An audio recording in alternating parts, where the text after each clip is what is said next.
N'entendons-nous voir les gens qui s'approchent sur le plateau avec trop de bruit. Alors, balaa ñuy tàmbali waxtaan bi bëgg naa déjà ñu remercier suñu sponsor di 1xBet nga xam ne sponsor la ci émission After Plus ah li Big Taf di wax rek aller parier ah gagner donc il faut avoir vraiment l'application di gërëm aussi waa Original di jus bu neex booba nga xam ne mi ngi jóge foofu ci l'Arabie Saoudite représenté par Ndoukoumane Group et puis je pense que les Sénégalais sont au courant samedi il y a Sidi Diop le fils du pays qui sera au Zénith de Paris moom aussi ñu ngi koy souhaiter voilà bon courage et puis plein de succès pour concert boobu nga xam ne moom lay waajal foofu ca France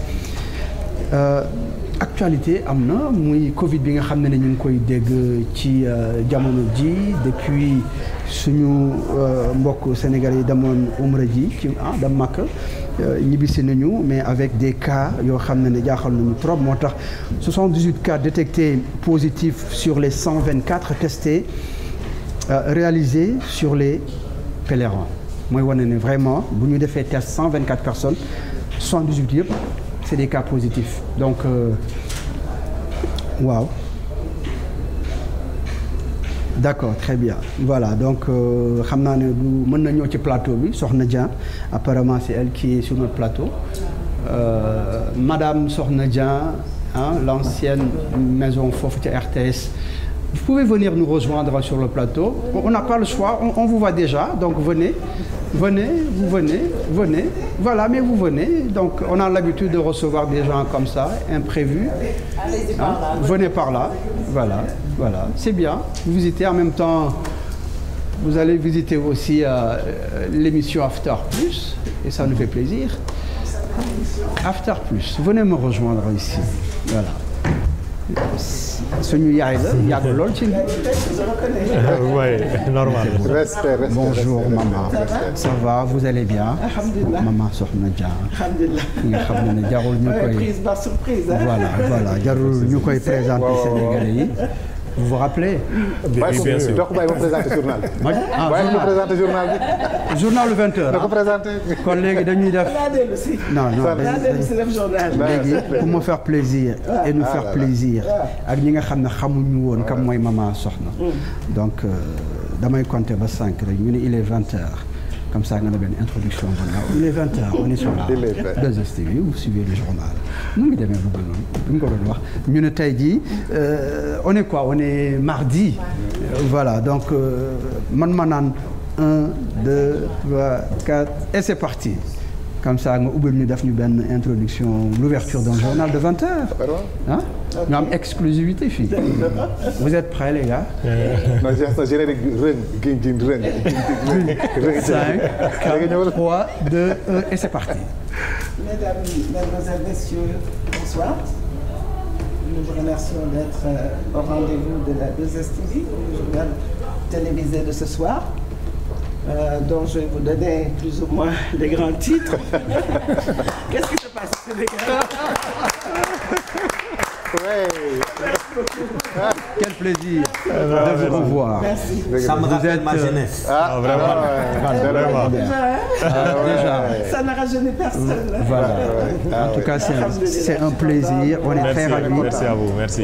ñu ngi lay ñaanal yàlla fan bu gudd ak wér. amiin ndax ba ñuy nekk xale ñu ngi doon seetaan journal te bu ñu ko daan seetaan dañuy am mbégte muy fierté. waaw mais tey jii noo gisee journaliste yi tey bu fekkee ne da ngay def benn analyse bu ndaw ci xale yi nga xam ne tey ñu ngi def métier bi nga xam ne yenn suñuy monument ci métier bi ban regard na am ci xale yi nga xam ne ñu ngi def journalisme fii ci dëkk bi. voilà kooku xale yi nag on peut dire que jàmbaar lañu parce que le monde médiatique est en pleine ébullition et évolution. Et je dis souvent que ñun suñu époque. fekkoon ne moyens yi ngeen am nii. amoon nañ ko. on aurait fait un travail du tonnerre. C'est vrai. On travaille avec des matériaux très rudimentaires, vous le savez. Pour faire un journal, il fallait avoir des bandes Vice News, etc. Qui viennent de l'Occident. Alors maintenant que vous avez tout sur place, vraiment, je pense que avec un peu d'effort, un peu plus de modestie et d'humilité, parce que je pense que les jeunes, surtout à la télé, pas à la radio, mais à la télé, on a très vite la grosse tête. On se sent star, c'est vrai, mais c'est pas le monsieur ou la dame qui présente qui est star. C'est les médias. C'est les médias qui est star. Donc il faudrait que les jeunes avancent lentement mais sûrement et qu'ils soient beaucoup plus humbles et modestes et qu'ils apprennent un peu plus. J'ai l'impression qu'il y a un déficit de culture, de savoir, de connaissances et ça se voit. Ça se voit. Donc je les incite à apprendre. Et à écouter. Il n'est jamais trop tard. Apprendre et on ne connaît pas toujours tout. Nous qui étions là il y a plus de 40 ans, nous continuons à apprendre. Donc, sinon, l'avenir est prometteur. Je pense que la relève est bien assurée et que chacun travaille avec son temps. Et là, vous êtes à la 2STV, apparemment, il y a quelque chose qui se prépare. Oui. Il y a un livre. Je lance un livre. Oui. Le samedi 6 juillet. Oui. Au Musée des civilisations noires à la salle Agora. C'est un livre que j'ai écrit sur Serigne Modou Kara Mbacké Noreyni. Donc je crois que c'est rare qu'une épouse écrive un livre sur son mari. Je pense que la femme de Béthio Thioune, une de ses épouses, Bator, a fait quelque chose comme ça. Mais j'ai voulu faire un truc beaucoup plus spécial, puisque c'est généralement un personnage qu'on voit de loin. Et qu'on ne connaît pas bien. Juge selon ses dires, ses sorties, que les gens ne comprennent pas toujours parce qu'il est très mystique. Il a un langage très ésotérique. Alors j'ai voulu le ramener à hauteur d'homme pour que les Sénégalais, les Africains et le monde puissent comprendre que c'est un personnage hors norme. C'est le sous-titre au service exclusif de Bamba. C'est Bamba sa référence de tous les jours et de tous les instants.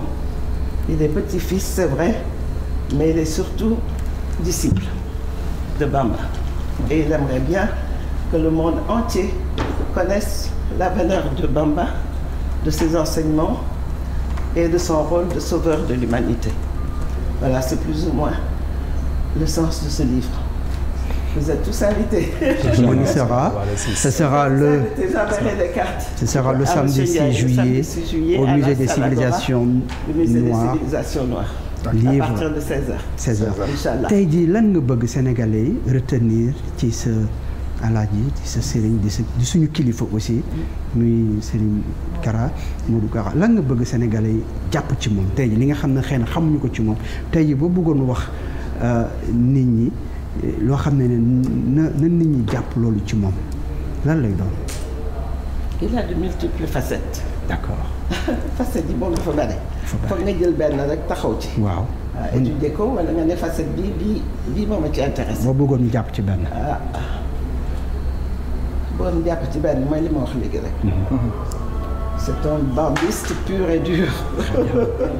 qui ne transige pas sur la valeur intrinsèque de notre héros national. Pour lui, c'est celui qui va sauver l'humanité.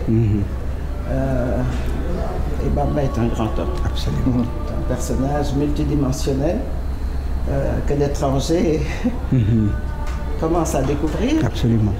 Il a des talibés étrangers, surtout français. Un peu partout d'ailleurs. Et je dis toujours, c'est un juste retour d'ascenseur à Bamba par les autorités coloniales qui l'ont gardé pendant 33 ans dans les liens de la détention, sans lui donner une seule heure, un seul jour pour souffler.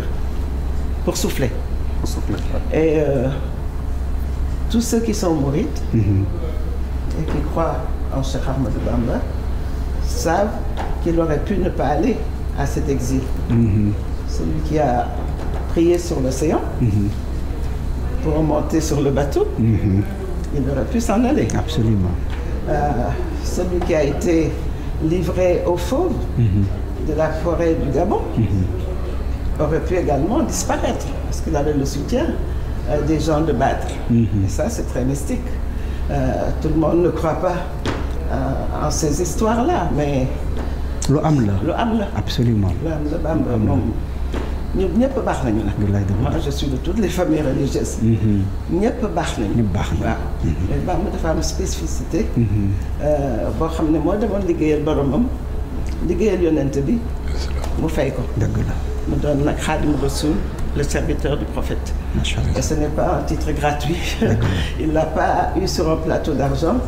Il l'a acheté et de fort belle manière. Merci Rakhou. Merci beaucoup maman merci kontaan nañu lool vraiment. non dina jeex inchallah merci de tout cœur maman.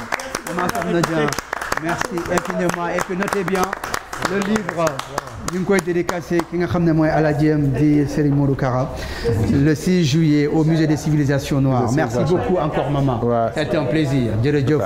Merci beaucoup yàlla na nga fi yàgg te wér. Vraiment c'est une référence de la télévision sénégalaise. ñu ñëwaat ci suñu waxtaan ñu ngi doon wax wàllu Covid bi est-ce que ça vous fait peur déjà et puis nan ngeen bëgg Sénégalais yi taxawee ndax Covid bi commencé na tiital nit ñi nga xam ne ñoo jóge Makka tey jii am na ñi nga xam ne ils ont l'habitude de recevoir les invités.